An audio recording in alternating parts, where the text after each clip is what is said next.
അടുക്കളയിലേക്ക് സ്വാഗതം. എല്ലാവരും സുഖമാണെന്നുള്ളൊരു വിശ്വാസം ഇവിടെ ഞങ്ങളെല്ലാം കുഴപ്പമില്ലാത്ത രീതിയിലൊക്കെ അങ്ങനെ പോകുന്നുണ്ട്. അപ്പോൾ ഇന്ന് ഞാൻ തയ്യാറാക്കാൻ പോകുന്ന റെസിപ്പി എന്താണെന്ന് വെച്ചിട്ടുണ്ടെങ്കിൽ നല്ലൊരു മീൻകറിയാണ്. മീൻകറി എന്ന് പറയുമ്പോൾ നമ്മൾ പലതരം വെറൈറ്റി മീൻകറികൾ ചെയ്യുന്നുണ്ട്. ഇന്നൊരു വ്യത്യസ്തമായ രീതിയിലുള്ളൊരു മീൻകറിയാണ് തയ്യാറാക്കുന്നത്. അപ്പോൾ ആദ്യമായിട്ടാണ് എൻ്റെ വീഡിയോ കാണാൻ തീർച്ചയായിട്ടും ഒന്ന് സബ്സ്ക്രൈബ് ചെയ്തേക്കണം. ഇഷ്ടപ്പെട്ടാലൊക്കെ ഒന്ന് ലൈക്കും ഷെയറൊക്കെ ഒന്ന് ചെയ്യണം. ബെൽ ബട്ടൺ അടിക്കാൻ മറിക്കരുത് കേട്ടോ. സബ്സ്ക്രൈബ് ചെയ്തിട്ടില്ല, ബെൽ ബട്ടൺ കൂടെ ഒന്ന് അമർത്തേക്കണം. എന്നാലാണ് കറക്റ്റായിട്ട് ഞാനിടുന്ന വീഡിയോ കറക്റ്റായിട്ട് നിങ്ങളുടെ എല്ലാവരുടെ അടുത്തേക്ക് നോട്ടിഫിക്കേഷൻ കിട്ടുള്ളൂ. അപ്പം നേരെ അങ്ങോട്ട് നമുക്ക് കിച്ചണിലോട്ടോട്ട് പോയാലോ, വരും. അപ്പം ഞാനിവിടെ ഒരു ചട്ടി വെച്ചിട്ടുണ്ട്. ഇതിലൂടെ നമുക്കൊരു ഗ്യാസൊക്കെ ഒന്ന് കത്തിക്കട്ടെ. ഗ്യാസ് കത്തിച്ചിട്ടുണ്ട്. ചട്ടി ഒന്ന് ചൂടായിട്ട് വരട്ടെ. ഇതിലോട്ട് നമുക്ക് കുറച്ച് വെളിച്ചെണ്ണ ഒഴിച്ചു കൊടുക്കണം. വെളിച്ചെണ്ണ തന്നെ ചെയ്യണം കേട്ടോ ഈ മീൻ കറി. അപ്പോൾ വെളിച്ചെണ്ണ നല്ലപോലെ ഒന്ന് ചൂടായിട്ട് വരട്ടെ. ഇതിലോട്ടൊരു 1/4 ടീസ്പൂണോളം ഉലുവ ഇട്ട് കൊടുക്കുന്നുണ്ട്. ഉലുവ ഒന്ന് പൊട്ടി വരട്ടെ. ഉലുവ പൊട്ടി വരുമ്പോഴേക്ക് നമുക്ക് ഇതിലോട്ടൊരു 10 അല്ലി ചുമന്നുള്ളി ഞാൻ ഇതുപോലെ കനം കുറഞ്ഞ അരിഞ്ഞതാണ്. നമുക്ക് ഇതിലോട്ട് ഇട്ട് കൊടുക്കാം. ഇതൊന്ന് നല്ലപോലെ ഒന്നായി വരുമ്പോൾ ഇതിലോട്ട് ഞാൻ ഒരു കഷ്ണം ഇഞ്ചി ചതച്ചതും അതുപോലെ ഒരു 3-4 അല്ലി വെളുത്തുള്ളി ചതച്ചതും ഇത് രണ്ടും കൂടി നമുക്ക് ഇതിൻ്റെ കൂട്ടത്തിൽ തന്നെ ഇട്ട് കൊടുത്തേക്കാം. ഇതെല്ലാം കൂടി ഒന്ന് നല്ലപോലെ ഒന്ന് വാടി വരണം. അപ്പോൾ ഉള്ളിയും നമ്മളുടെ ഇഞ്ചിയും വെളുത്തുള്ളി എല്ലാം നല്ലപോലെ വാടി വരുന്നുണ്ട്. ഇതിലോട്ട് ഞാൻ ഒരു തണ്ട് കറിവേപ്പില കൊണ്ട് ഇട്ട് കൊടുക്കുകയാണ്.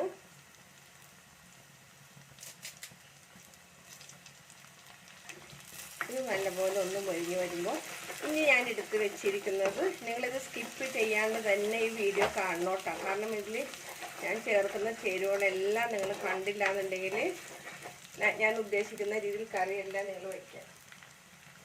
അപ്പോൾ ഇതിലോട്ട് ഞാൻ എടുത്ത് വെച്ചിരിക്കുന്നത്, ഞാൻ തീ ഒന്ന് കുറച്ച് വെച്ചേക്കട്ടെ. ഇതിൽ ഞാൻ 2 ടേബിൾ സ്പൂണോളം കാശ്മീരി മുളക് പൊടിയും 1.5 ടീസ്പൂണാണ്, ടേബിൾ സ്പൂണല്ല, മുളക് പൊടിയും കൂടി ഇതുപോലെ വെള്ളത്തിൽ ഞാൻ കുതിർത്തി വെച്ചതാണ്. ഇത് നമുക്ക് ഇതിലോട്ട് ഇട്ട് കൊടുക്കാം.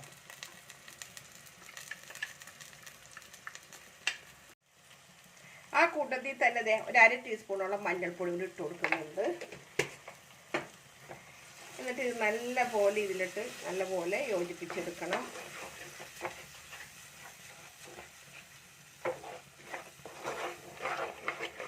ഇത് നല്ലപോലെ ഇരിക്കന്നിട്ട് ഒന്ന് എണ്ണ തെളിഞ്ഞ് വരണം.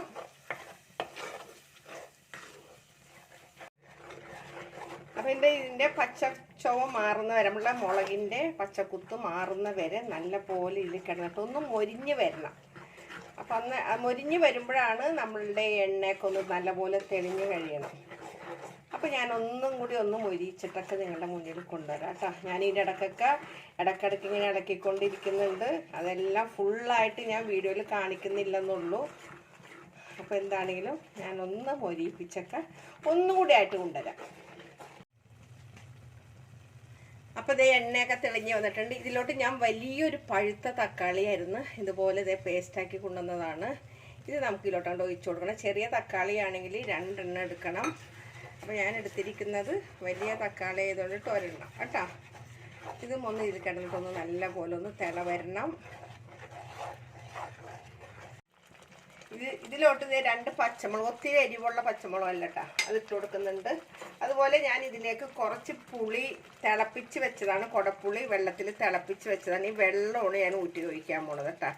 ഇതിൽ പുളി ഒഴിക്കില്ല, പുളി ഇട്ട് കൊടുക്കില്ല, വെള്ളം മാത്രം. നല്ലപോലെ തിളപ്പിച്ച് വെള്ളമോടെ എന്നിട്ട് വീണ്ടും നമുക്കിതെല്ലാം കൂടെ ഒന്ന് ഇളക്കിയിട്ട് ഞാനിപ്പോൾ ഇതിൻ്റെ കൂട്ടത്തിൽ തന്നെ കുറച്ച് ചൂടുവെള്ളവും കൂടി എടുത്ത് വെച്ചിട്ടുണ്ട്. കുറച്ച് ഒഴിക്കാവൂ. ഇനി ഇതിൽ വേറെ ഇനിയും സാധനം ചേർക്കാനുള്ളിട്ട് കുറച്ച് വെള്ളം ഒഴിച്ചു കൊടുത്താൽ മതി. കണ്ടില്ലേ? ഇനി നമുക്ക് ഇതിലോട്ട് പാകത്തിനുള്ള ഉപ്പിട്ട് കൊടുക്കണം. ഉപ്പൊടി ഇട്ട് കൊടുത്തിട്ടുണ്ട്. ഇനി ഇത് നല്ല പോലെ ഒന്ന് തിള വരട്ടെ. നമുക്കൊന്ന് അടച്ച് വെക്കാം. അപ്പം നമ്മുടെ അരക്കൂടെ നല്ലപോലെ തിള വരുന്നുണ്ട്. ഇതിലോട്ട് ഞാൻ എടുത്തിരിക്കുന്നത് വേസ്റ്റ് എല്ലാം കളഞ്ഞിട്ട് ഇത് 3/4 കിലോ അയിലയാണ് എടുത്തിരിക്കുന്നത്. നല്ല വലിയ അയിലായിരുന്നു. ഈ അയില നമുക്ക് ഇതിലോട്ട് ഓരോന്നിട്ട് പെറുക്കിയിടാം.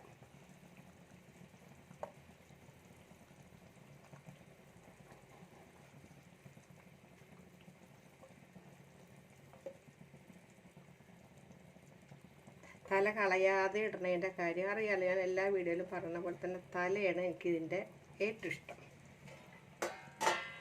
ഇതിൻ്റെ മേലേക്ക് വീണ്ടും ഞാനൊരു തണ്ട് കറിവേപ്പിലോട് ഇട്ടിട്ട് ഇതൊന്നിങ്ങനെ തുറന്നിരുന്നൊന്ന് തിളക്കട്ടെ.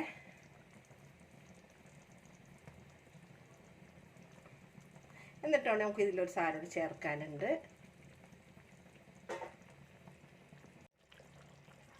ഇതിലോട്ട് 3 ടീസ്പൂൺ തേങ്ങ ഞാൻ ഇതുപോലെ അരച്ചതാണ്. ഇത് നമുക്ക് ഇതിലോട്ട് ഒഴിച്ചു കൊടുക്കാം.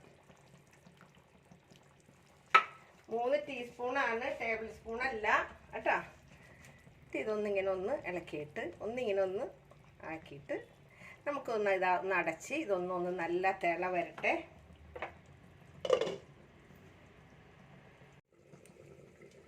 അപ്പം നമ്മളുടെ കറി ഇവിടെ നല്ല പോലെ തിള വന്നിട്ടുണ്ട്, കണ്ടില്ലേ? നല്ല ഇടയ്ക്ക് ഞാൻ ഉപ്പൊക്കെ നോക്കിയിരുന്നു കേട്ടോ. ഉപ്പും പുളിയൊക്കെ കറക്റ്റാണ്, കണ്ടില്ലേ? നല്ല തെളിഞ്ഞ് നല്ല കുറുകനുള്ള ചാറാണ്. അപ്പം ഇതിലോട്ട് നമുക്ക് വീണ്ടും ഒരു തണ്ട് കറിവേപ്പിലയും കൂടി അങ്ങോട്ട് ഇട്ടേക്കാം. ഒരു തണ്ട് കറിവേപ്പിലയും അതുപോലെ തന്നെ 1 ടീസ്പൂൺ പച്ച വെളിച്ചെണ്ണ, 1 ടീസ്പൂൺ കേട്ടോ, ഒത്തിരി ഒഴിക്കരുത്. പച്ച വെളിച്ചെണ്ണയും കൂടി ഒഴിച്ചിട്ട് ഞാൻ ഈ ഗ്യാസ് അങ്ങോട്ട് ഓഫ് ചെയ്യുന്നു. അപ്പോൾ ഇന്നത്തെ നമ്മളുടെ ഈ അയില നല്ല ഉണ്ടല്ലേ, നല്ല ഭംഗിയില്ലേ? അപ്പോൾ എല്ലാവരും ഇതുപോലൊക്കെ ഒന്ന് ട്രൈ ചെയ്ത് നോക്കിയിട്ട് അഭിപ്രായങ്ങളെല്ലാം കമൻറ്റ് ബോക്സിൽ ഇടണം. ഇഷ്ടപ്പെട്ടാലും ഇഷ്ടപ്പെട്ടില്ലെങ്കിലും എന്താണെങ്കിലും നിങ്ങൾ അഭിപ്രായങ്ങൾ പറഞ്ഞാലാണ് നമുക്കത് വേണ്ട രീതിയിൽ വീണ്ടും മാറ്റങ്ങളൊക്കെ വരുത്താൻ പറ്റുള്ളൂ. അപ്പോൾ എന്നും നിങ്ങളോട് പറയുന്ന പോലെ തന്നെ എൻ്റെ വീഡിയോ എല്ലാവരും ഒന്ന് കാണാൻ, ഇഷ്ടപ്പെട്ടാലൊക്കെ ഒന്ന് ആദ്യമായിട്ടാണ് കാണണമെങ്കിൽ ഒന്ന് തീർച്ചയായിട്ടും ഒന്ന് സബ്സ്ക്രൈബ് ചെയ്യാനും തൊട്ട് കാണുന്ന ബെല്ലൈക്കനോളൊക്കെ ഒന്ന് പ്രസ് ചെയ്തേക്കണം.